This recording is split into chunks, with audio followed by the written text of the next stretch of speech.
A'udzubillahi minasyaitonirrajim. Bismillahirrahmanirrahim. Assalamualaikum warahmatullahi wabarakatuh. Alhamdulillahilladzi arsala rasulahu bil huda wa dinil haq liyudhhirahu 'alad dini kullihi wa kafa billahi syahida. Asyhadu an la ilaha illallah wa asyhadu anna Muhammadar Rasulullah. Rabbana zidna ilma warzuqna fahma wa amalan solihan wa amalan mutaqabbalan amin ya rabbal alamin. Allahumma sholli ala Muhammad wa ala ali Muhammad. Ayah bunda yang saya muliakan karena Allah subhanahu wa ta'ala, semoga Allah memudahkan segala urusan ayah bunda, dan semoga ananda menjadi anak yang solih dan solihah, memiliki fikrul mustanir, sehingga mereka menjadi generasi khair ummah.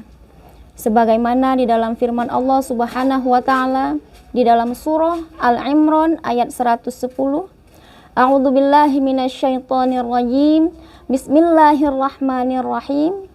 Kuntum khaira ummatin ukhrijat linnas ta'muruna bil ma'ruf wa tanhauna 'anil munkar wa tu'minuna billah.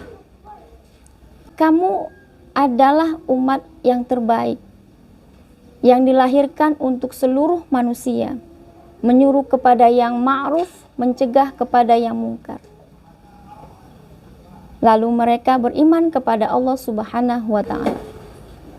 Pada kesempatan hari ini kita akan membahas bagaimana mensinergikan peran keluarga dengan sekolah. Nah, ayah bunda, banyak orang tua yang menginginkan anaknya cerdas, namun mereka lebih mempush up dari sisi intelektual akademik, dari nilai raport yang tinggi, berprestasi, sampai menghadirkan guru privat ke dalam rumah. Namun ternyata kecerdasan intelektual itu tidaklah bisa menjadi jaminan seseorang sukses juga. Dia cerdas dalam menjalani kehidupan. Sebagai contoh, di sebuah sekolah negeri Labuhan Batu, Sumatera Utara, siswi SMP dengan kakak kelasnya sama-sama tingkat SMP. Mereka melakukan hubungan seksual, terjadi kehamilan di luar pernikahan. Ketika dipanggil orang tua ke sekolah, mirisnya orang tua mengatakan, biar saja anak saya masuk neraka dan merasakan azab neraka. Na'udzubillah min dzalik. Sangat bertolak belakang dengan ayat Al-Quran yang Allah katakan dalam surah An-Nisa ayat 9. Takutlah kau kepada Allah dan bertutur kata baiklah. Dikatakan orang yang merugi ketika sepeninggalnya adalah generasi yang lemah.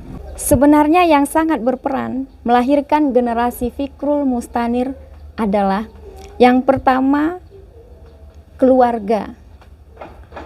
Kokoh atau tidaknya generasi itu terletak pada fondasi pertama adalah keluarga. Ibu dan ayah.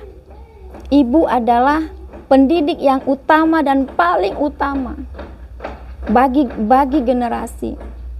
Dialah madrasatul al-ula. Setelah itu ada ayah.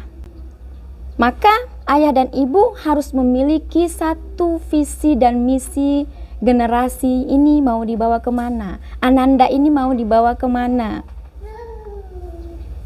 Namun kita lihat, misalnya kita ingin anak kita solih, solihah, namun apakah lingkungan kita mendukung?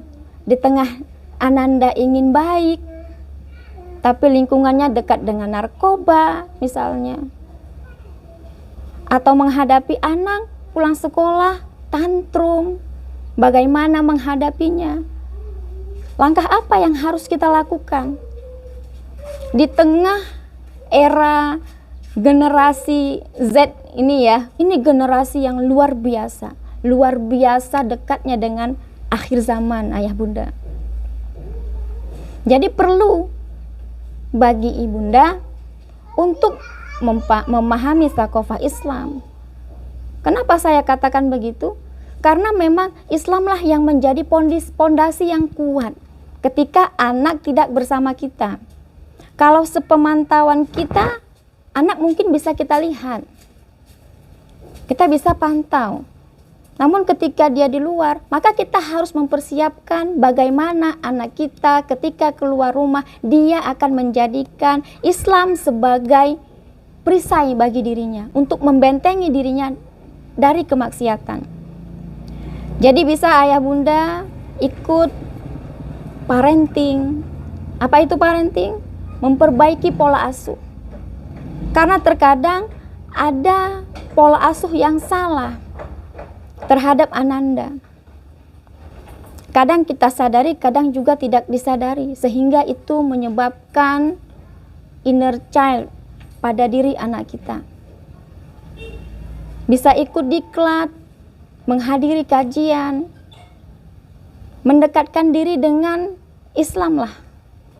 Karena memang Allah mengatakan, Inna dina indallahil Islam. Sesungguhnya agama yang diridhoi di sisi Allah hanyalah Islam. Itu yang pertama. Yang kedua, peran sekolah. Mengapa? Kita harus memilih sekolah yang apakah sekolah itu sesuai visi misi keluarga kita atau tidak. Begitu ayah bunda. Misalnya, apakah kurikulum itu berbasis akidah Islam sehingga dia mampu membentuk generasi fikrul mustanir, generasi yang khairu ummah. Tentunya kurikulumnya harus berbasis akidah Islam dan guru-gurunya juga berkompeten di bidangnya. Dan tidak hanya sebatas menjadi guru, guru juga harus menjadi atau membantu murid itu meriayah permasalahannya. Jadi antara sekolah dan keluarga harus bersinergi untuk membentuk generasi terbaik yang tidak hanya memiliki kecerdasan intelektual, namun juga kecerdasan spiritual. Sehingga dalam perilaku keseharian tercermin akhlak yang mulia. Akhirul kalam, Assalamualaikum warahmatullahi wabarakatuh.